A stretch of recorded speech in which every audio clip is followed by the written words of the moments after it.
Il est sans doute l'Arageois le plus connu à travers le monde. Pourtant, il reste peu de traces de Maximilien de Robespierre dans la cité artésienne.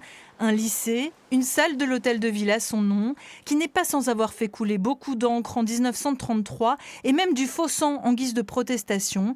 Et aujourd'hui encore, certains s'indignent qu'un musée sur sa personne puisse voir le jour. Je ne crois pas que ce soit le rôle d'une collectivité que de promouvoir la mémoire et l'œuvre d'un dictateur qui a conçu et appliqué un régime politique, la terreur, qui consistait à éliminer physiquement tous ceux qui lui apparaissaient comme suspects.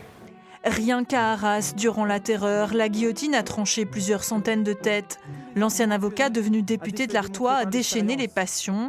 Mais aujourd'hui, les historiens font consensus sur sa personnalité et pour cet élu d'opposition, un lieu pour expliquer cette période est indispensable. Il est un personnage essentiel d'une période complexe où la France était assiégée par l'ensemble des forces européennes, période qui a été très courte, avec un personnel politique qui était jeune, qui n'avait pas exercé le pouvoir politique auparavant. Donc c'est une période vraiment qu'il faut réintégrer dans sa dimension historique, la dépassionner et reparler scientifiquement de ce qu'a été la Révolution et Robespierre.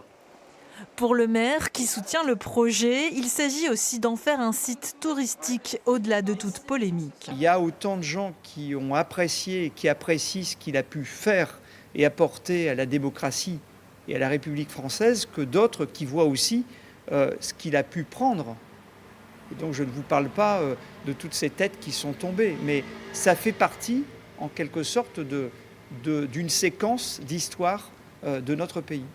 Quoi qu'il en soit, avant que cette maison dans laquelle Robespierre a vécu soit transformée en centre d'interprétation, il faudra plusieurs années, peut-être avant la fin du mandat, espère le maire.